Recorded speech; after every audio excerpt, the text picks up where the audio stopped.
y están todos quietitos, no dicen nada. Estamos al aire de vuelta y vamos a leer algún mensajecito que tenemos. ¿No? A ver. Dice, felicitaciones a Almagro. ¿Se acuerdan lo que decía el frente de la OEA? Inocencio. Le mandamos saludos a Inocencio, que es un escucha que siempre tiene mucha participación. Y sí, tenés razón, Inocencio, tenés razón. Ahí en la OEA, Almagro, hoy estuve leyendo unas declaraciones que salieron en uno de los diarios de gran circulación, que hace algunas declaraciones respecto a Venezuela. Pero bueno, y se suman con las declaraciones de a quien yo no lo voy a llamar ni por el nombre ni por el apellido de su padre, porque le digo R. Fernando S. Rodríguez, que es el vicepresidente de la República, que para mí no se merece ni llevar ni el nombre ni el apellido de su ilustre padre, que hicimos el homenaje, que dijo algunas cositas de Venezuela, que Maduro le paró bien parado el carro a él, ¿no? Porque también la dijo él y la dijo Tabaré Vázquez, ¿no? Porque el vicepresidente de la República, ¿no? Y a Mujica también le paró el carro, ¿no? Que estuvo muy bien en ese tema Maduro. Y bueno, y OEA, Almagro en la OEA, y bueno, con el gobierno nosotros lo vemos como que son flor de cipayos de los gringos y de Estados Unidos, ¿no? Bueno, así que Inocencio, te agradecemos por el mensaje y bueno, también le queremos decir un par de cositas más, digo, ¿no? Una, queremos agradecer siempre al compañero del blog El Muerto que habla, que buscan así El Muerto, lo googlean así, lo ponen en cualquier buscador, El Muerto, que siempre está subiendo mucha información, hay mucha información de izquierda, ¿no? Con contenido político, económico, hay varios compañeros que escriben, que siempre también le agradecemos que sube y difunde los videos. Este fin de semana fue el cumpleaños del compañero Jorge Rossi Reufelo, más conocido por nosotros por el Mau Mau, y bueno, le mandamos unos saludos ahí por correo electrónico, en las redes sociales. Hace un tiempo que está un poco desaparecido, lo llamé un par de veces a Brasil, a los 2 teléfonos fijos que tengo de él, preguntándole a ver cómo anda de salud y bueno, si está bien, y felicitándolo por el cumpleaños. Me atendió la contestadora, así que si nos estás viendo, mamá, nos estás escuchando a través de internet por Radio Fénix, te mandamos un fuerte abrazo y feliz cumpleaños. Bueno, de alguna señal de vida, queremos saber a ver cómo estás, Jorge. Y en abril viene el compañero Hugo Brucci de Suecia, que también escribe mucho contenido, y estos temas también de la OEA, de Almagro, él ha escrito mucho, que tiene el blog que es la vidriera respetuosa, lo buscan así, la vidriera respetuosa de Hugo Brucci, y que ahí van a encontrar bastante información con respecto y con estos temas y de alguna opinión que otra también. Compañero, estaba hablando del tema del agua, redondeamos el tema y pasamos a lo de Sendí. Bueno, muy bien. Sobre el tema del agua, me parece que ya, además del comunicado que leímos de Tacuarembó para el 26 de marzo, para el día 26 de marzo, en Tacuarembó, quisimos acentuar mucho más con lo que decía Daniel Panagio en un reportaje que hay en el país, y esto simplemente para hacer énfasis en el gran problema que tenemos con el tema del agua, ¿no? Y resulta que todo este tema del agua, todo esto, digo, si tú lo decías acá, es un problema de cómo hoy se está trabajando, porque va todo muy concatenado con todo eso, ¿no? Porque el gran problema del agua es también el problema cómo se está trabajando la tierra, y también ese problema de cómo se está trabajando la tierra con esa forma indiscriminada del uso de la tierra, también justamente va dentro de lo que es el marco del homenaje que le hicimos a Sandí, que en sus 90 años. Es decir, nosotros acá todo pasa por el problema de la tenencia de la tierra. Si nosotros, si hubiera otra gente con otra cabeza, que tuviera la tierra en sus manos y la trabajara de otra manera, probablemente, y sí probablemente, no estaríamos viviendo esta grave problemática, ¿no?, de contaminación. Y bueno, el día 13 de marzo, en el marco de los 90 años de Raúl Sendic Antonaccio, el original y único, del revolucionario oriental, se hizo una charla muy linda en el Sindicato de Artes Gráficas, donde hubo varias decenas de compañeras y compañeros que participaron de forma indistinta, es decir, algunas y algunos compañeros poniendo énfasis más bien en lo que fue el accionar político de Sendic, otros compañeros que han tenido vivencias con Sendic, hablaban desde ese Sendic humanitario, de esa otra parte de Sendic que muy poca gente lo sabe, ¿no? Es decir, de sus cosas cotidianas, y ellos, a mí, realmente, las dos cosas son válidas, porque hay gente de repente que, hay compañeras y compañeros que a veces pretenden profundizar sobre la idea política de Sendic, y hay otros compañeros que aún siguen rescatando a aquel Sendic hombre, a aquel Sendic, yo qué sé, digamos esposo, la otra parte aquel Sendic con el que compartían el guiso de pata. Esto es una cosa, que no sé, pero cuánta gente hoy sabrá lo que es un guiso de pata, y sin embargo, como el compañero contaba, con la forma de compartirlo, entonces, y como que eso es, no sé, eso era lo que algunas compañeras y algunos compañeros fueron como que buscaban escuchar ese tipo de cosas, ese tipo de relatos, ese tipo de vivencias con ese hombre que marcó y va a seguir marcando a fondo a toda aquella gente que aún siguen reivindicando la tenencia de la tierra, ¿no? Y como por ejemplo hacía un ratito el compañero Pablo decía, es decir, toda la problemática social que hay en toda Bella Unión, en todas esas zonas del departamento de Artigas, que Bella Unión antes era llamado o en algún momento fue llamado el jardín por su gran peculiaridad productiva, y sin embargo hoy Bella Unión sigue sumido en una crisis de trabajo impresionante, con todas las empresas que supuestamente iban a ser, como lo fueron con Pluna, la panacea de todo, y sin embargo hoy los compañeros están enfrentando una problemática de la desocupación impresionante. La colonia, sí, también, como por ejemplo los compañeros de la colonia Raúl Sendic, precisamente los compañeros de la colonia Raúl Sendic, donde están viviendo una situación muy muy importante de angustias, donde ALUR, la famosa ALUR, incluso pretende hacerles pagar deudas de las cuales ellos no fueron generadores de esa deuda.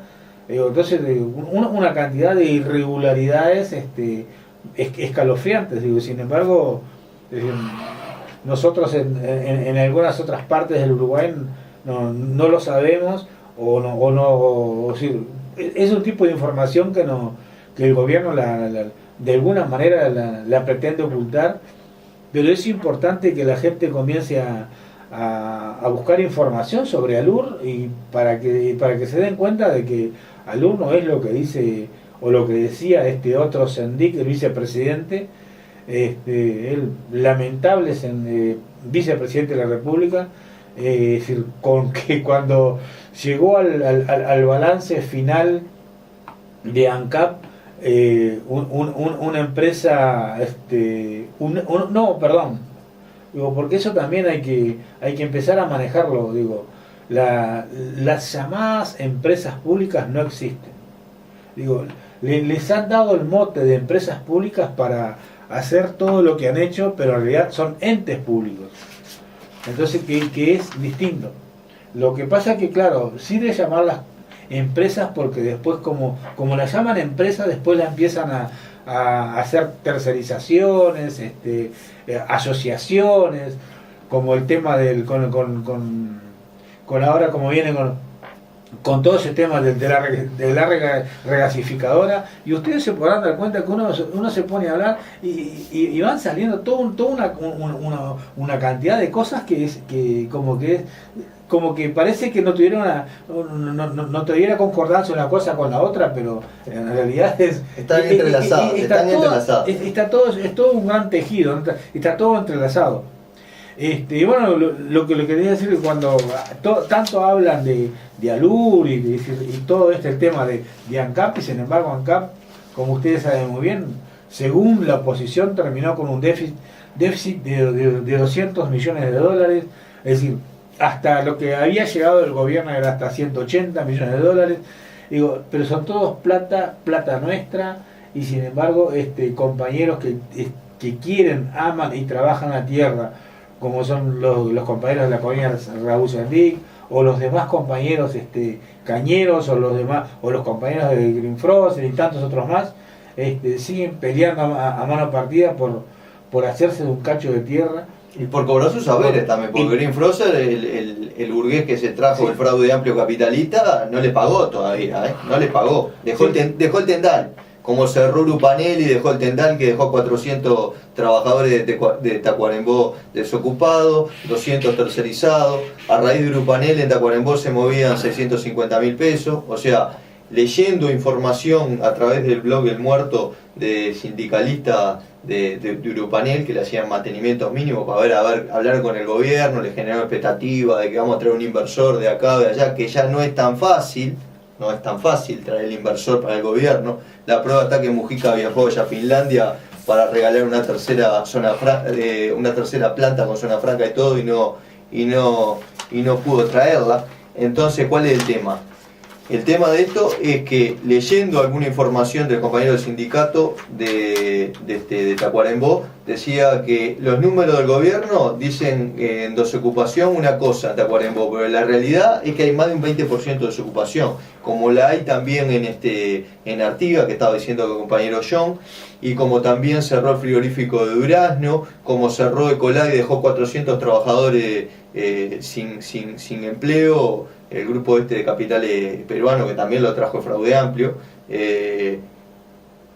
y también cerró una imprenta. Lástima que no vino el compañero Saracho, que es sindicato de arte gráfico, o el compañero Fernando Charamelo, que ellos saben ahí los pormenores, que dejó como 100 trabajadores también de Nueva Helvecia. Todo este tema es una gran problemática en Nueva Helvecia, de que se quedaron 500 personas sin trabajo, y todos esos trabajadores, porque no pueden decirlo, son todos trabajadores altamente calificados y cualificados desde el punto de vista de los obreros, y ahí hay de todo, hay hasta ingeniero industrial, hay químico, hay de todo, digo, ¿no? O sea, no es un problema de los trabajadores, que los trabajadores no saben, ¿no? O sea, son una cantidad de cuestiones sintomatológicas de cómo está esta economía, que salen después, lo vemos Astor y Vázquez hablando de los números macroeconómicos, y que el país de la fantasía, y Alicia en el País de la Maravilla, a la burguesía, que es tenedora de la deuda pública en unidades indexadas que están blindados, le va bárbaro. La burguesía financiera, la bancarización,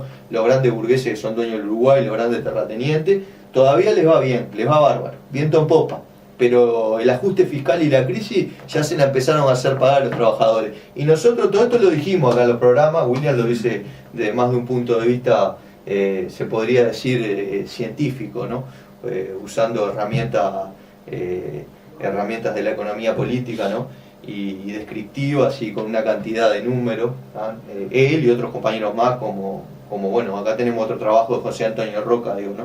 Pero no quiero entrar en digresiones, digo, ir concretamente, digo, para ver una cuestión que está pasando en todo el país, como la regasificadora, ¿no? Algo totalmente innecesario, que lo denunciamos con el colectivo.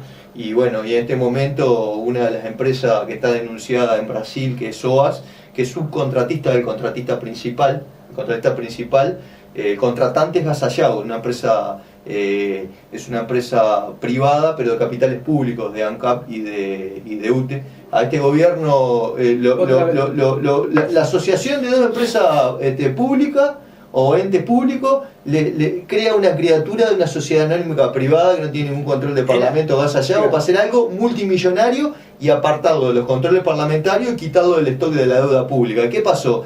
OAS en este momento, hay un paro gigantesco del Zunca, tú que trabajas en el tema de la construcción, en este momento corren riesgos 700 puestos de trabajo, ya mandó 150 seguros de paro, hay otra tanda más. ¿Por qué? Porque evidentemente la empresa está técnicamente quebrada en Brasilia, acusada de corrupción.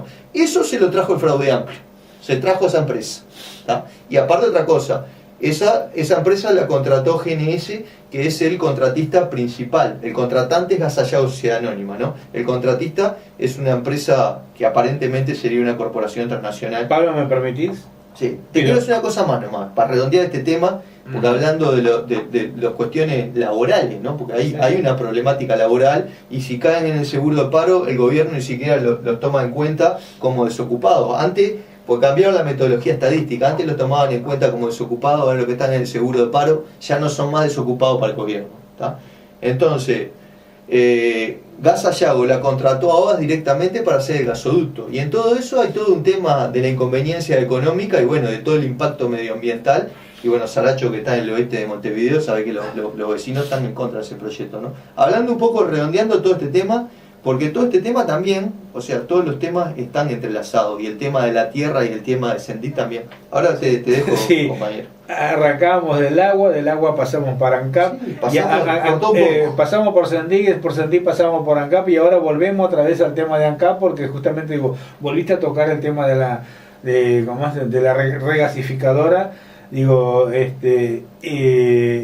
que además denunciado por los trabajadores, y otra cosa muy importante, denunciado por los trabajadores, que todo lo construido por la empresa OAS está mal construido. Encima de eso. Todos los pilotos mal hechos, ¿no? Sí, es decir, hay fallas técnicas en la construcción, digo, ¿está?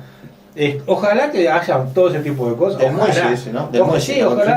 Ojalá de todo, porque en realidad nosotros que estamos en contra de la regasificadora, además de todo eso, digo, todo esto, pero además con plata nuestra, digo, y además hablando de todo eso, del tema de la regasificadora, el colectivo de lucha por la tierra nos déjamelo leer. Sí. Nosotros decimos en ese colectivo que es mentira que el proyecto afirma que va a costar 1.125 millones de dólares, sino que va a costar 3.050 millones de dólares. Estaba buscando la cifra abajo. 3.050 millones de dólares. En realidad digo, claro, es un disparate de dinero que está volcado para destruir todo lo que es la zona oeste, destruirlo en cuanto a su contaminación, pero además digo, de todo una problemática social que trae con eso. Digo, si será todo un disparate estos proyectos de los gobiernos del Frente Amplio, ¿no? Más allá que también avalados por toda esa cúpula que hay ahí de Partido Nacional, Partido Colorado, Partido Independiente, sí, y el Partido Militar también. Hay una bala ahí que sí, que están, que no están, pero toda esta temática está funcionando y la están sufriendo trabajadores, ¿no? Bueno, y volviendo al tema de la tierra, digo, nosotros, y volviendo al homenaje que le habíamos hecho a Sendik, porque digo, seguimos metiendo ahí como que mechando al tema Sendik, porque ustedes se acordarán de que, muchos compañeros se acordarán de que Sendik una de las cosas que decía que era una barbaridad que los campos de Silva y Rosas, las famosas 30.000 cuadras de Silva y Rosas, que era una barbaridad que estuvieran ociosas. Bueno, sin embargo, hoy, compañeros, estamos en una situación mucho peor, con un hombre que se hace el paisano, se come las letras para hablarle al pueblo, como es José Mujica, que habla mal, se expresa mal, que estando como ministro de Ganadería, ahí empezó la gran extranjerización de nuestra tierra, y después como presidente también, ahí se profundizó mucho más, con un Tabaré Aguerre, un oligarca como ministro de Ganadería, como este hombrecito de colonización Berterreche, también destruyendo a colonización. Y bueno, estas cosas que hizo el Frente Amplio ha llevado que 7 millones de hectáreas estén en manos de sociedades anónimas. 7 millones de hectáreas. No se olviden, nosotros tenemos 16 millones de hectáreas productivas. Bueno, de esas 16 millones de hectáreas, 7 están en manos de sociedades anónimas. Y eso es un censo del año 2012. Entonces, si será importante todo el tema de volver a reivindicar a Sendik en su lucha por la tierra, y contra la pobreza. Porque ¿cuál era parte del ideario de Sendik, digo, no? Parte del ideario que sistematizó el BEBE era la estatización sin indemnización de los latifundios. ¿Ah? Entonces eso lo tomaba el Estado y bueno, y con el pueblo, con los excluidos de la tierra, de los bienes comunes que tiene el Uruguay, empezaba a producir. ¿Ah? Y otra cosa más también, ¿no? Parte del ideario era la estatización sin indemnización de la banca. O sea, el Fraude Amplio puso la bancarización, mandado para los banqueros, para la Asociación de Bancos Privados del Uruguay, Fondo Monetario Internacional, Banco Mundial. ¿Ah? El BEBE Raúl Sendía Antonacho, ¿qué decía que había que hacer? Había que hacer la estatización sin indemnización de toda la banca. Si no se controla la banca, la economía, no se controla nada. ¿Ah? Tienen patrones. ¿Ah? Si no se controla la banca, no se controla nada. ¿Ah?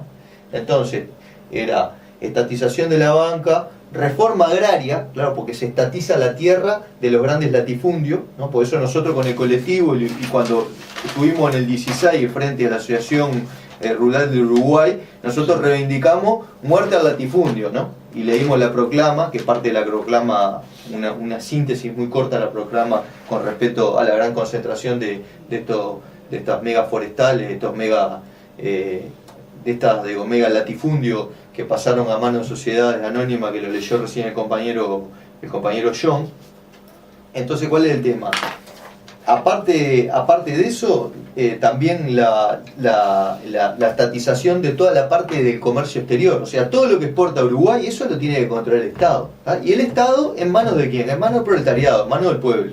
Entonces ahí sí se va a ver una buena calidad de vida, de salud, de educación, y no ese ninguneo constante y esos tires aflojos en el presupuesto, que ahora ya el muchacho Mr. Astori, Mr. Grado 5, es decano de la facultad, que decía una cosa en la década del 80 y los 90, decía que no había que pagar la deuda, esto y lo otro, y después cuando llegó al gobierno firmó en el 2005 el contrato, una carta de intención estándar con el Fondo Monetario Internacional, con el Banco Mundial, la programación económica, o sea, hizo todo lo contrario a lo que dijo que no había que hacer.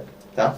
Entonces, el ninguneo constante para el tema del presupuesto, porque ahora se viene el presupuesto nacional y los gremios de COFE, de la salud, o sea, empezaron, creo que estos son el artículo 220 de la Constitución, capaz que lo digo mal, digo no, pero que son los que dependen del tema del presupuesto. Tenemos 2 minutos.